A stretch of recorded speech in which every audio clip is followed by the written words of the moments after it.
Isinalaysay ni Jesus ang isang talinghaga upang ituro sa kanila na dapat silang laging manalangin at huwag mawalan ng pag-asa.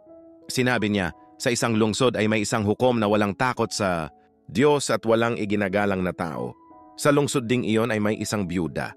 Lagi siyang pumupunta sa hukom at sinasabi, "Bigyan po ninyo ako ng katarungan sa aking usapin." Tinanggihan siya ng hukom sa loob ng mahabang panahon, ngunit nang magtagal ay sinabi ng hukom sa sarili, "Kahit ako'y walang takot sa Diyos at walang iginagalang na tao, ibibigay ko na ang katarungang hinihingi ng byudang ito sapagkat lagi niya akong ginagambala at baka mainis pa ako sa kapupunta niya rito."